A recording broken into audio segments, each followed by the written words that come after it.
আচলতে টকা পইচাই চব বস্তু নহয় বাৰু, কাৰণ নিশামণি হালৈ আমাৰ মাজত আজি নাই।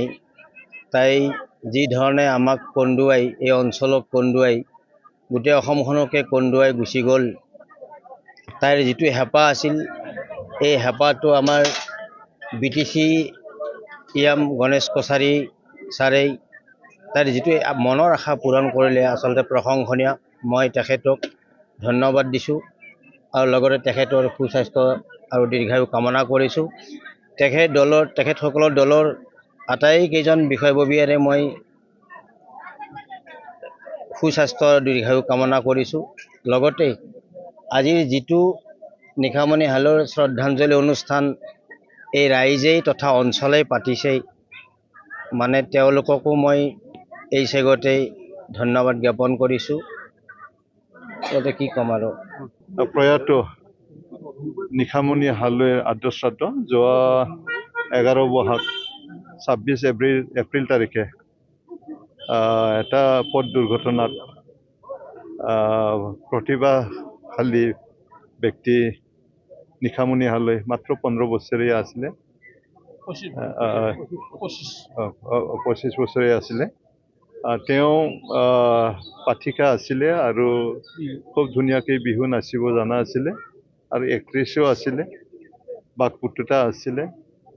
এওঁ হঠাতে নলবাৰীৰ পৰা এটা বিহু দলৰ লগত তেখেতে চুক্তিবদ্ধ হৈ পেলাই বিহু নাচি আছিল আৰু আমাৰ শুক্লেশ্বৰফাং অঞ্চলৰে বঙালীপাৰাত সেইদিনা বিহু আছিলে। তাত অংশগ্ৰহণ কৰিবৰ কাৰণে তেখেতসকলে নলবাৰীৰ পৰা আহি থকা সময়ত হঠাৎ তামোলপুৰ জিলা নোৱাঘাটত এক্সিডেণ্ট হয়। এক্সিডেণ্টত তেখেতে মৃত্যু হৈছে আৰু তেখেতৰ আজি আদ্যশ্ৰাদ্ধ। এই আদ্যশ্ৰাদ্ধত আহি মৃতকৰ পৰিয়ালৰ লগত একেলগে থাকিছোঁ, দুখ পাইছোঁ, বহুত দুখ হৈছে।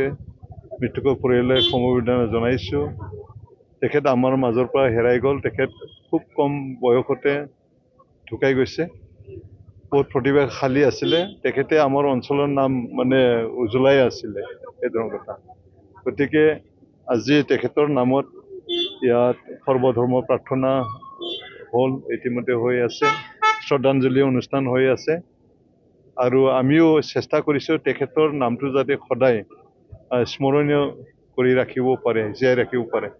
সেই উদ্দেশ্যৰে আমি সেই নিজগাঁও শিৱ মন্দিৰৰ পৰা তেখেতৰ ঘৰলৈ যোৱা পথ নিশামণি হালৈ যোৱা তেখেতৰ নামত আমি উৎসৰ্গা কৰিছোঁ। 1 কিলোমিটাৰ ৰাস্তা আমি ICBP ৰোড আমি বনাবৰ কাৰণে আজি আধাৰশিলা স্থাপন কৰিছোঁ। আৰু পৰিয়ালটোলৈ কিবা সাহায্য মানে তেখেতৰ শ্ৰাদ্ধৰ বাবদ মই যি পাৰোঁ মোৰ ফালৰ পৰা অলপ সহায় কৰিলোঁ আৰু মাননীয় হাগ্ৰামা মহিলা ডাঙৰীয়া তেখেতৰ পৰিয়ালক 2 লাখ টকাকৈ অনুদান দিয়া হৈছে আৰু সেই টকাৰে নিশামণিৰ মানে যিটো মৃত্যু, এই দুখটো কিনিব নোৱাৰে। তথাপিও ভগৱানে যাতে তেখেতৰ মৃত্যুৰ পৰিয়ালক যাতে সাহস দিয়ে জীয়াই থকাৰ কাৰণে, এই হেঁপাহেৰে আমাৰ হাগ্ৰামা মহিলা ডাঙৰীয়াই সহায় কৰিছে।